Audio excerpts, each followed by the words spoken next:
Morning बच्चों, आज हम कक्षा 8वीं विषय सहायक वाचन में हम लोग 10वीं झलक पढ़ रहे थे, है ना। 10वीं झलक के अंतर्गत हम लोग बहुत सारे पढ़ रहे थे। हम लोग यहाँ पे आए थे कि गांधी जी ने क्या किया था, समाज सुधार के रचनात्मक कार्यों के सिलसिले में देश भर में क्या किया था, दौरा किया था, है ना। जहाँ जहाँ वे गए वहाँ वहाँ उन्होंने अस्पृश्यता मतलब छुआछूत, है ना, निवारण, मद्य निषेध और खादी पर व्याख्यान दिए।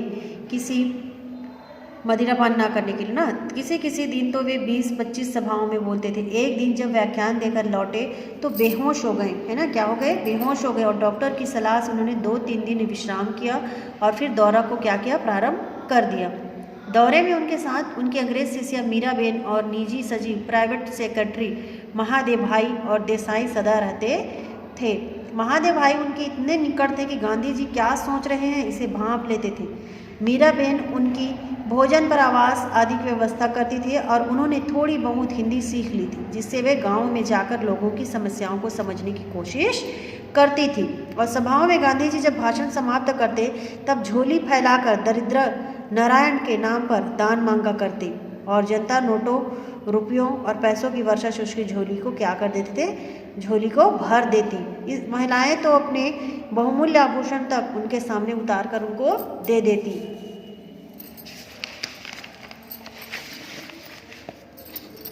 गांधी जी प्रत्येक पैसे का हिसाब रखते थे। जो व्यक्ति हिसाब रखने में लापरवाही बरतता उसे वे क्षमा नहीं करते थे। एक बार दक्षिण भारत से एक कार्यकर्ता उनके पास आया और कहने लगा, बापू, मैंने जो कुछ चंदा मिला था उसे ठीक जमा किया है, उसमें से एक पैसा भी नहीं उठाया। फिर भी हिसाब जांचने वाले ने मुझ पर 1000 रुपया लेना बताया। मैं सच कहता हूँ, मैंने कोई गड़बड़ी नहीं की। अब मैं क्या करूँ? गांधी जी ने कहा, यदि तुमने हिसाब ठीक नहीं रखा है तो मैं क्या करूँ? तुम्हें 1000 रुपये भरना होगा। उसने गिड़गिड़ा कर कहा, बापू, मेरे पास तो घर लौटने के लिए एक कौड़ी भी नहीं है, तो पैदल जाओ, मैं तुम्हें कोई सहायता नहीं दे सकता। बापू का स्वभाव फूल सा कोमल था और वज्र सा कठोर भी। हिसाब किताब में या अन्य नैतिक आचरणों में ढिलाई करने वाले के प्रति वे जरा भी दया नहीं दिखलाते थे। यात्रा में अधिक परिश्रम के कारण उनका रक्तचाप बढ़ गया था। इस बार भी जब वे बहुत कमज़ोर हो गए तो डॉक्टरों की सलाह से विश्राम करने के लिए मैसूर चले गए। एक दिन जब गांधी जी मैसूर में विश्राम कर रहे थे, है ना, तभी एकाएक वायसराय लॉर्ड डार्विन का क्या हुआ, वहाँ पे उनको पत्र मिला जिसमें उन्हें क्या कहता था, उन्हें दिल्ली बुलाया गया था। और गांधी जी जब दिल्ली गए तो इरविन ने उन्हें कमरे में बैठाकर एक टाइप किया हुआ पत्र दिया। उसमें लिखा था कि ब्रिटिश सरकार भारत को शासन सुधार की दूसरी किस्त देने के पूर्व परिस्थिति का अध्ययन करने के लिए एक कमीशन भेजना चाहती है। और कागज गांधी जी के हाथ में देकर इरविन उनकी ओर देखने लगे, यह जानने के लिए कि उन पर पत्र का क्या असर हुआ। गांधी जी ने इरविन की ओर देखकर कहा, क्या और भी कुछ काम है? इरविन ने कहा, नहीं। गांधी जी चुपचाप वायसराय की कोठी से अपने निवास स्थान पर लौट आए और ब्रिटिश सरकार ने जो कमीशन नियुक्त किया था उसमें एक भी भारतीय सदस्य के रूप में शामिल नहीं किया गया था। कांग्रेस के नेताओं को ऐसा प्रतीत हुआ कि अंग्रेज सरकार की नीयत स्वराज्य देने की नहीं है। वह कमीशन के द्वारा खिलाफ रिपोर्ट प्राप्त कर बात को टाल देना चाहती थी। इस कमीशन का भारत के सभी सदस्य दलों ने विरोध करने का क्या निश्चय किया और कमीशन के प्रमुख साइमन थे, इसीलिए इसका नाम साइमन कमीशन पड़ा। जब 3 फरवरी 1928 को वह मुंबई पहुंचा तब उसे कहीं भी स्वागत के चिन्ह दिखाई दिए। साइमन गो बैक यानी साइमन वापस जाओ के पोस्टर और सुनाई पड़े साइमन गो बैक शब्द। जो अंग्रेजी नहीं जाते थे वे भी 3 शब्द सीखकर साइमन गो बैक चिल्लाने लगे। कमीशन जहाँ गया काले झंडे और विरोधी नारों से उसका स्वागत किया गया। किसी प्रतिष्ठित भारतीय ने उससे भेंट नहीं की, परंतु पुलिस ने स्थान पर विरोध जुलूसों पर लाठियों की वर्षा अवश्य की। लाहौर में विरोध जुलूस का नेतृत्व करने वाले कांग्रेस नेता लाला लाजपत राय पर भी लाठियों का घातक प्रहार किया गया, जिससे कुछ समय बाद उनकी मृत्यु हो गई। भारतीय स्वाधीनता आंदोलन में बाल, लाल और पाल की नई त्रयी मशहूर थी। बाल से थे बाल गंगाधर तिलक, है ना, पाल से विपिन चंद्र पाल थे और लाल से क्या था, लाला लाजपत राय का आशय था। इन 3 व्यक्तियों का यहाँ पे नाम दिया गया था उसमें। और सरकार की दमन नीति से जनता में विक्षोभ की तीव्र लहर फैल गई थी। अतः जनता गांधी से पुनः सत्याग्रह आंदोलन की क्या करने लगी, यहाँ पे मांग करने लगी। अब चलो बारडोली। बारडोली में सरकार लगान के कानून में 22% की बढ़ोतरी करना चाहती थी और किसानों को यह बहुत अधिक लगी। स्थानीय नेताओं ने किसानों की कठिनाई सरकार को समझाने की कोशिश की, परंतु वह अपने निर्णय को बदलने के लिए तैयार नहीं हुई। वल्लभ भाई पटेल ने गांधी जी से सत्याग्रह प्रारंभ करने की अनुमति चाही और गांधी जी ने उन्हें लगानबंदी के आंदोलन को प्रारंभ करने की क्या कर दी, वहाँ पे उनको अनुमति दे दी। वल्लभ भाई ने बारडोली तहसील में किसानों को लगान न चुकाने की प्रेरणा दी और किसानों के घर कुर्की जाने लगी।